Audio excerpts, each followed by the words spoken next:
Good morning, everyone. Welcome back. It's another week of FPC Radio Live, and week 3 in the NFL is almost in the books. I'm pretty sure Miami just scored again. So, yeah, I know. I'm sorry. I know that joke's probably been made 26,000 times, but that's only about half as many times as these terrible Taylor Swift jokes have been made throughout the broadcast. I'm done with it, John. I can't deal with it. I don't need to know how many song title names announcers A and B. I just don't care. Plus, it's the same joke, John.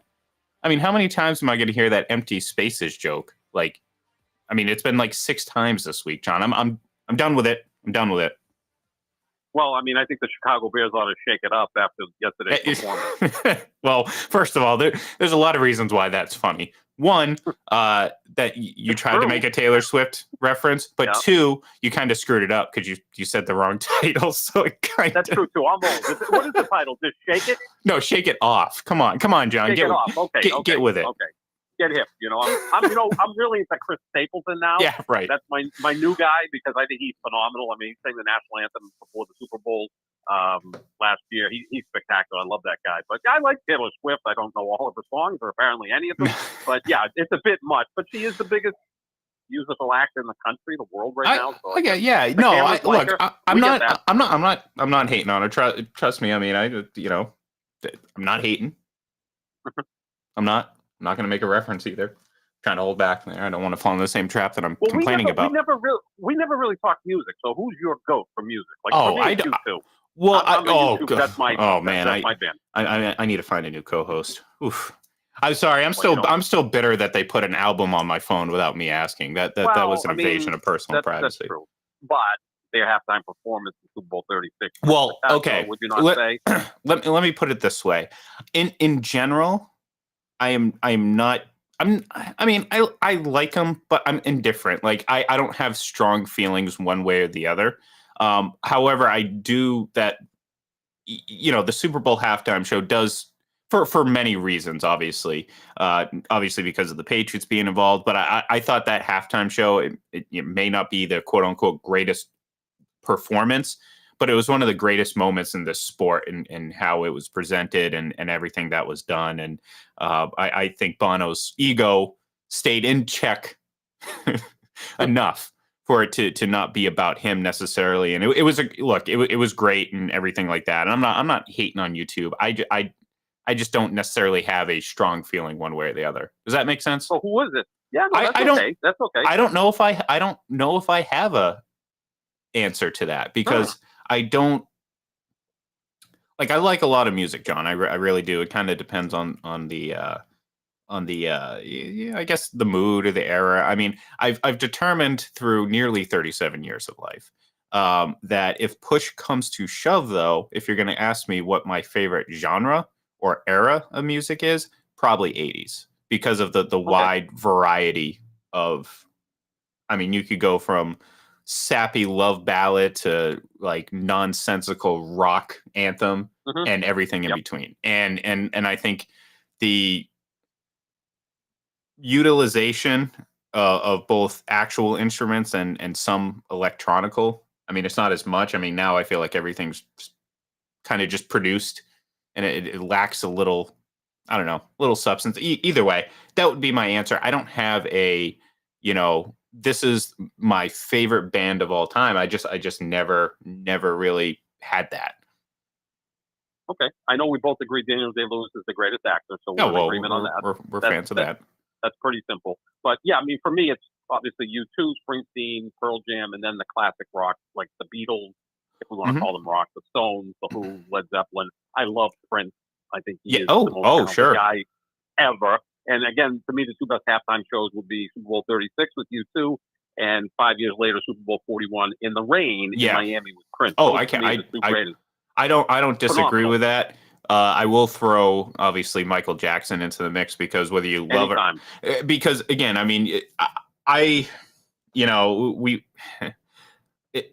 whatever you want to say about it, I'm not. There's a lot of, I don't want to call them misconceptions, but there's a lot of unanswered and just puzzling things about him and how he was covered. So it's I don't want to comment on that. But from an absolutely pure entertainment value, I mean, just no one's bigger. I mean, I know we started this conversation talking about Taylor Swift, and I know there's some Swifties out there. You know, maybe you're one of them, John, who said, "Oh, she's like the modern day Michael." No, folks. Like, you don't. Like, I wasn't alive during his heyday, but you know, my mom was, and Me people, too, yep. yeah, you were. You guys are like almost the exact same age, actually. Yep. So, it doesn't come. I mean, the guy.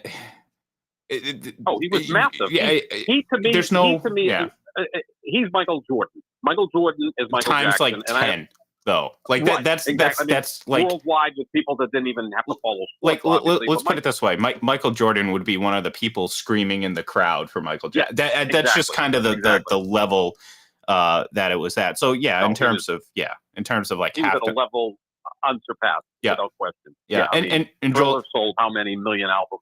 Right, we can't even count them. They're still counting them. And Joel brings up Lady Gaga, and I thought her halftime show was actually really good too. So very good, very talented. She's like the modern day Madonna. You know, I grew up listening to Madonna. I like eclectic music. Like I said, I'm not kidding. Chris Stapleton to me is a talent.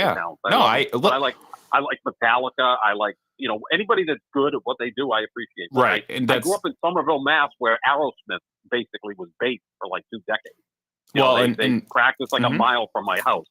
And that's how I feel about it. It's like I don't really care who the artist is. I'm not worried about, like, you know what I mean? It's like maybe when you're younger, it'd be like, oh my God, I can't believe you like that. It's like, it sounds good.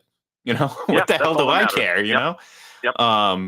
So yeah, but that's why I think I don't necessarily have a rock solid favorite. Like I can pinpoint some like artists or bands that you know throughout time, you know, I'm always listening to type of thing, but not necessarily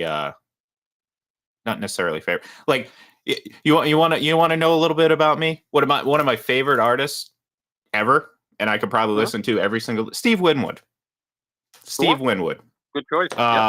Unbelievable voice, musician, just everything about it. So, you know, that's kind of a glimpse into what my tastes are. But at the same time, I like Metallica. I like, you know what I mean? You said Pearl Jam. You know what? It's coming up on the 10-year anniversary from when I went to Pearl Jam, actually on my birthday. So 2013. Cool. Yeah. It was right around the Show Ponies and all that moment, and then of course David Ortiz hitting the walk-off home run, or the grand slam. So anyways we spent 10 minutes talking about Taylor Swift and musical acts when a team scored 70 points yesterday, John. 70 and then had the audacity to say we're not going to kick the last field goal, and people called it classy. And I about lost it. Let me be clear. I have less than zero problem with Miami putting up as many points as possible. Look, this is the NFL. This isn't Little League. This isn't Pop Warner. Like, if you can't stop them, well, too bad. So I do not believe in being sportsmanlike and not running up the score. No, you run up the score. You score as many humanly times as possible.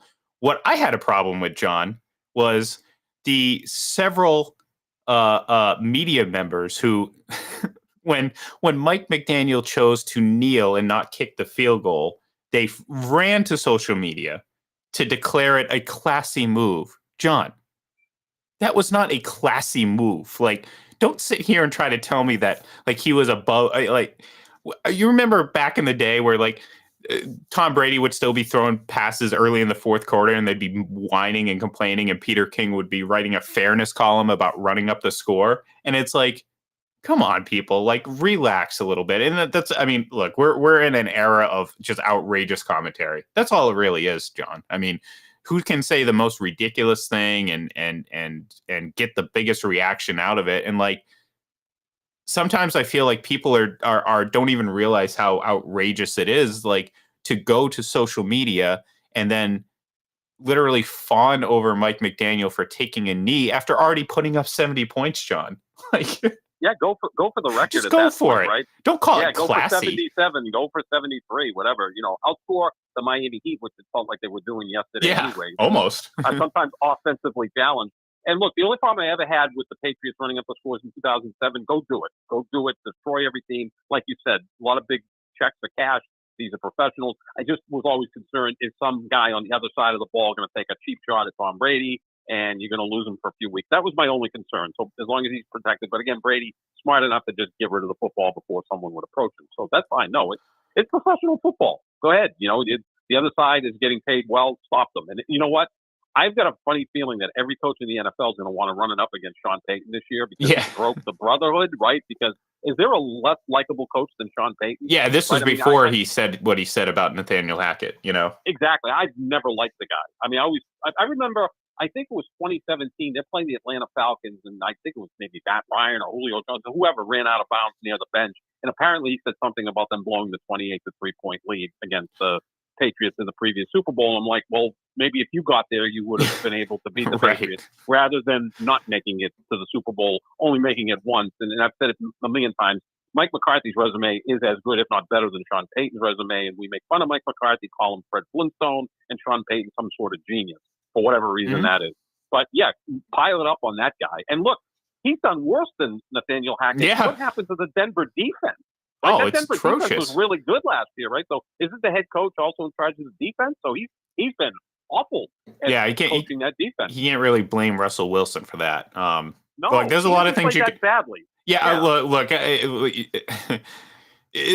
would have been shocked if I would have ever found any sort of sympathy towards Russell Wilson, but that's where I'm kind of leaning right now. Like I've been really harsh on him, and look, I think rightfully so. I think his best days are long behind him, and it's not really going to get much better. But this is a situation that like if you're Denver, you're kind of you're married to two ends of a spectrum that isn't going to be easy to get out of, both Sean Payton and Russell Wilson, because again, between the contracts and the status and the fact that they've already fired head coaches and probably don't want to pay yet another one after paying Sean Payton. It's look, I mean, it's only a couple games in, and we could look back at this at the end of the season and kind of laugh and say, oh, think about, but Payton has a reputation, and it didn't pop up overnight. And to your point, it's like, okay, let's. I don't really care. Look, I don't care what coach it was, to be honest with you. It does get a little sweeter when you know it's a Sean Payton coach led team, especially like you said, after he kind of look. You say what we can say what we want to say about Nathaniel Hackett, but generally you don't cross the picket line, so to speak, and cross that line there, and he did, and in a quite a bit of irony, he's looked worse through 3 games. So it's going to be interesting to see how that plays out. But back to the game. Again, in this era of everything has to be the greatest and the most incredible thing we've ever seen, naturally the reaction was that was the most dominant victory in NFL history. And I said no, to which, John, I got yelled at and, attacked on Twitter, just that type of thing, saying like, oh, well, what are you talking about? How is it not the most dominant? Well, it was neither the largest margin of victory in NFL history, nor was it the most points scored in NFL history. So, John, I think that's a pretty reasonable conclusion to draw, that it wasn't the most dominant. It was great and incredible to watch yesterday. But like, this is what I get at when people sit there and try to, say these quote unquote facts, when it's like, look, there was an NFL championship game that ended 73-0. Someone said, well, if you just use your eyes, well, guess what, John? My eyes watched Tom Brady and the Patriots go up 59-0 against the Titans through 3 quarters. That was pretty dominant. What, maybe not in as the snow. In the snow, John. So like that's kind of my thing is trying to make people not forget about history. And when I say history, basically anything before 2018, apparently, because people have very short memories. But as it was great, John. I mean, sure, it was great. The last couple touchdowns were, I mean, that was basically Madden on all rookie mode because defense was non-existent. But this Miami offense is lethal, and it almost, if you go back to it, John, it makes you appreciate a little bit more what the Patriots did in week two to him, especially Tyreek Hill, who was held in check by a collection of pretty talented defensive backs, including a rookie. So you look at this Miami offense, and right now you got to believe that Tua is the MVP front runner, right? This is kind of how these things work. He's one of two. He's part of one of two 3-0 teams. He has the stats. They've had the big time performances, and this is kind of when those races kind of start to formulate. And right now, it looks like he's kind of the front runner. You agree?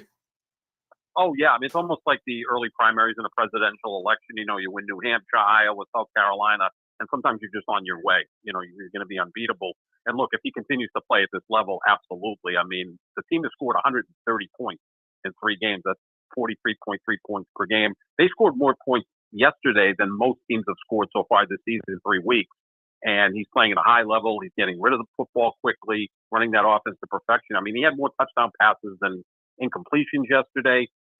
They had over 700 yards of offense. Like that's something you saw in college football when like Nebraska was dominant back in the 90s, or Texas Tech was playing Oklahoma with Patrick Mahomes against Baker Mayfield back in like 2017 or 2016, I think it was, where those guys put up like 1,000 yards of passing offense. It's incredible without question. So yeah, he's clearly the MVP right now. I put a little wager in on Micah Parsons at 30-1 for MVP. But if a quarterback has an incredible year, they're going to win the MVP. And right now, Tua's on his way to 45 touchdowns, 11 interceptions, and 5,500 yards passing. He's on his way to having a pretty historical season. You know what I wanted to ask you though? Mm-hmm. This is something I was thinking about, and I think a lot. Sometimes that gets me in trouble. One of the things I was thinking about yesterday is one of my biggest selections. It's not my biggest selection of the year, was Denver over Miami with the money line. So that didn't work out well. They lost by 50. But, at least when I lose in grand fashion. It's not like a last-second loss. Lose by 50, it makes it a lot easier. But what happens if the Dolphins are the last team to remain undefeated? When they finally lose, with the 72 Dolphins celebrate that the 2023 Dolphins did not go undefeated? That's a good question. That's a good question. That's a good question. I like that one. Yeah, I like that because they're always because have the Dolphins been the last undefeated team? Like I'm thinking probably maybe in the 80s at some point, maybe, but even then probably not.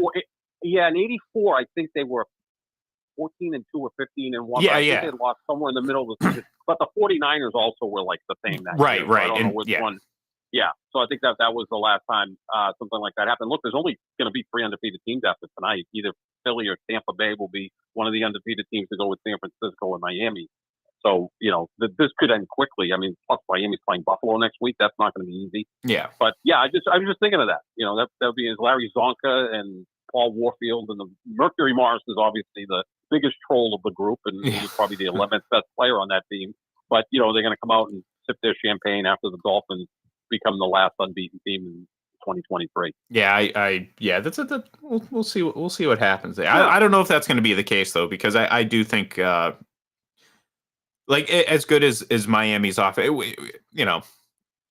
I don't think they're going to be the last undefeated team. Like I kind of think San Francisco is going to be that. Mm-hmm. But it'd be interesting to see. But yeah, you're right. We're going to have 3. Well, maybe 2. I mean, technically, we could get a tie, and they could get that distinction of they haven't lost a game this season yet. So, but yeah, look, I mean, I saw some people, again, this is something I said on offline, and we saw it from some other prominent advanced stat guys, questioning John. And this is what made me almost fall out of my seat. Questioning the validity of, or not questioning it, but more or less raising an issue saying, well, it's going to be complicated because of Tyreek Hill. Um, where was this energy for Patrick Mahomes? And this is kind of like the bigger picture, and I think a lot of the pushback people are starting to give is that there's a very clear double standard here, John. And sometimes it's so blatantly obvious. Like, people will sit there and I mean go to Twitter and somehow think that Patrick Mahomes is underrated or he isn't appreciated, or you have to get people on here that, yes, he completes a nice pass and they come on and say, I can't believe people take this for granted, da da da da da. And it's like it cheapens the commentary because we watch a lot of really good quarterbacks. Now, my issue is really good relative to the current competition, yes. All-time great remains to be seen. We'll figure that out, what this era and crop of quarterbacks is going to be. We're not going to make that determination necessarily after one or two seasons. But the point is like, they were sarcastically bemoaning or sarcastically, let's say, raising a issue that, oh, no one's going to talk about this great pass that Mahomes made on the sidelines, which was awesome. I mean, those are the passes that I'm impressed with, the ones that are not him flailing around or running around or no looking and all that. I'm talking about a high risk, low completion chance, tight window. Those are the type of throws that make quarterbacks. Well, guess what, John? Josh Allen did the same exact thing yesterday, and no one batted an eye in a game that the Bills dominated. I mean, this is a team that we've been hard on first couple weeks of the season. They dominated. And like I said, I mean, you get two sides of the coin when it comes to coverage. One is, well, was it Patrick Mahomes? No. Okay. Well, if it was, then we're going to go over the top and talk about the greatest this, the greatest that. No one's done this, no one's done that. Well, guess what, John? I saw Tua look like Magic Johnson yesterday, okay? With the look left, pass right. I mean, it was right out of the highlight reel of Lakers games from the 80s, John. It was it was Magic Johnson-esque, and I guarantee you, if you had Patrick Mahomes doing that on film, oh boy, would the internet be going crazy? And it's a weird thing that I hope eventually settles down, John. I really hope it does, because my issue is ultimately it kind of cheapens the commentary that we have about any of these guys. Because like how serious can we have a conversation when it doesn't really matter? It's more about flash or more about, agendas and narratives, when it's like, okay, let's just appreciate what we have out there. So I like what Tua is doing. I think he deserves certainly the early admiration. I was skeptical, and I think rightfully so. I think people are too quick to rush the judgment on both ends. Like, I'm gonna you get one good season out of Jalen Hurts. Would it necessarily surprise me if he took a big step back this year ultimately? No, because, well, you had one season, and again, let's string together a few seasons before I'm going to the bank guaranteeing another great season. You know what I'm saying? So I don't know. I just it's the commentary is getting exhausting. Let's put it this way, and the least of which, and if it continues to have Taylor Swift references throughout, it's going to get even worse. Yeah, obviously he's kind of the chosen one, Patrick Mahomes, right? Like, I think the networks, announcers, media, they kind of glom on to one team, one player. Right now, it's the Chiefs and Patrick Mahomes. Don't think they have another game the rest of the season where they're going to play in the 1 o'clock window. They're constantly on Sunday night, Monday night, Thursday night. The 4:25 window, which is a glamour spot. So I think that's what we're at right now with Patrick Mahomes and the Chiefs. So you're gonna have to just live with this. But yeah, I mean, even Zach Wilson made a nice throw yesterday, believe it or not. I mean, of all the passes he threw, he did make one nice throw. That he did, and almost got you kind of worried there towards the end, with the Patriots. But hey, Patriots picked up their first win of the season, which was good. So, yeah, look, like I said, I mean, this is going to be an interesting season to see how it plays out. I think. I want to see if the Bengals are even going to be competitive. We're going to find that out. They lose tonight. Well, I mean, you can kind of write them off. Like I'm not gonna. But then again, Baltimore loses. I don't know, John. Like this, I don't understand this season at all already. I mean, I like. I think Miami might be the best team in the AFC, but then I think, well, defensively they're not great. They're not terrible. So ultimately, who's going to come out of the gate? I don't know. Like I said, you could potentially have a record-breaking season from the Miami offense, and that's fine. But as we know, it doesn't necessarily mean that they're going to win. I just think it's going to put them in a position to win because, again, the offense wins in this league. You just can't have lapses. You can't have like they have to kind of. I feel like they have to stay on this roll. The entire season. Like, don't take your foot off the gas. Don't sit there and pretend like you've been there before. Act like you haven't.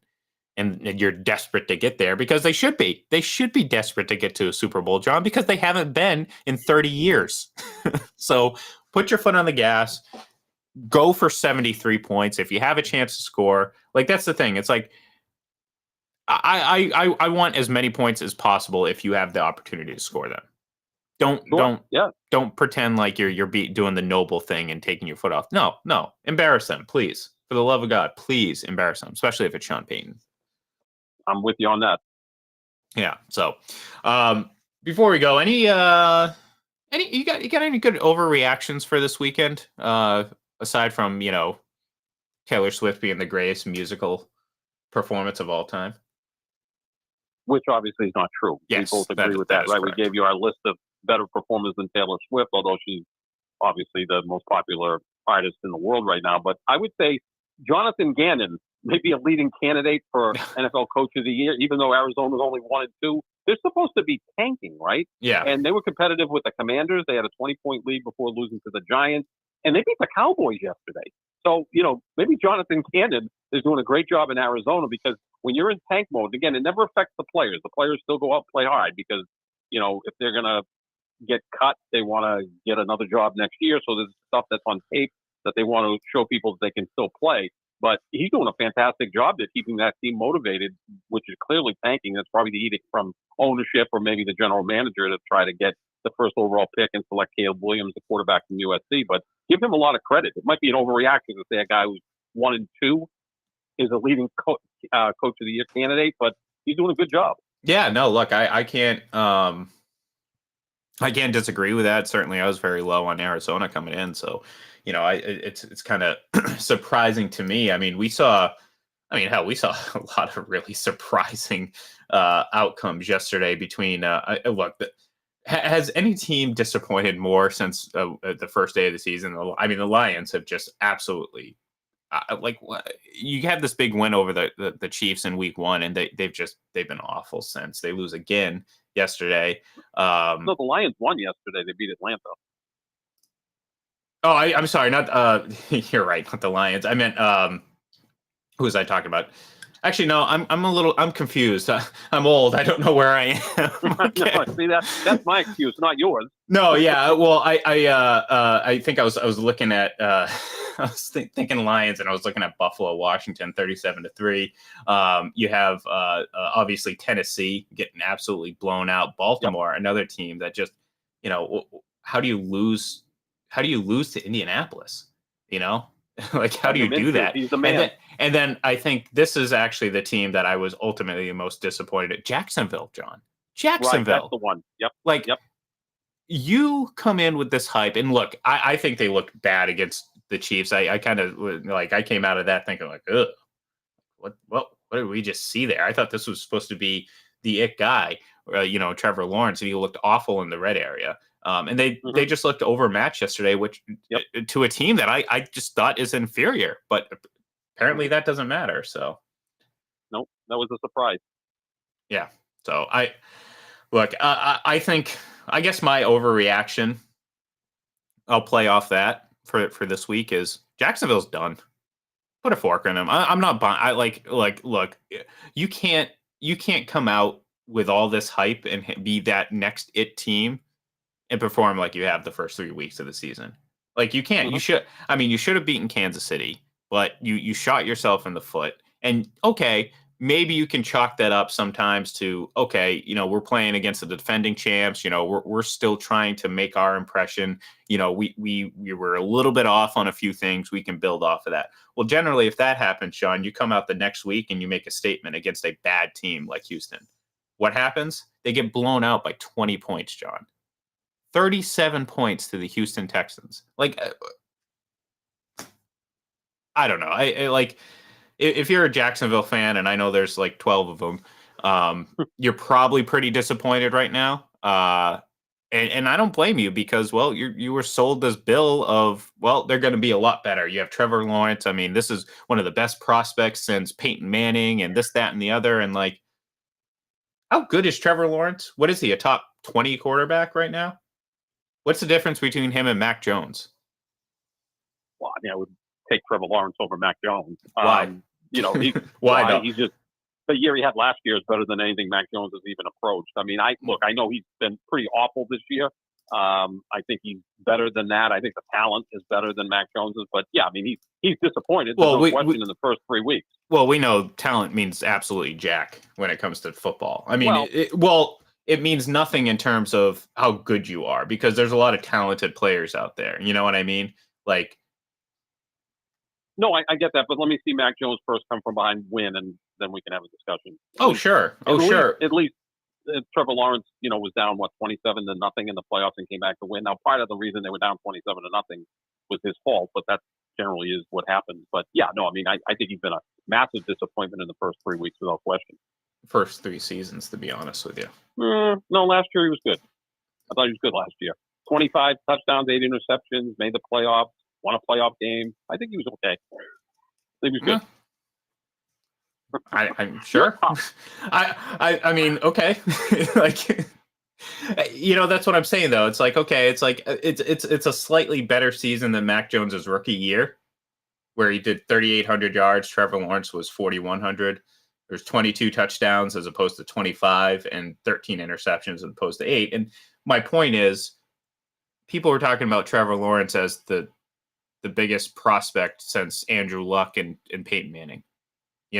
So coming out of college he was. I mean, but now we got to see if he fulfills the promise. I mean, again, this is scouts talking and draft prognosticators saying that this is the guy. So this has happened before where guys look like can't miss prospects and they're not. So we still have to see what he's all about. Yeah. Well, I guess I think we are seeing what he's all about right now. So we'll see.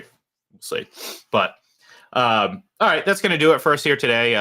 John's going to go to a Aaron Rodgers vigil. I think every Monday you guys go and celebrate. It's Dolphins mating. We're gonna rehab the sound of Dolphins. You know what? I don't need any more details. We'll just leave it at that.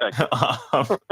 That is meant for the vault. So maybe keep that there. So anyways, thank you everyone for tuning in. We'll be back tomorrow and we'll talk about Monday Night Football, a pair of games, and potentially a devastating 0-3 start for the Cincinnati Bengals.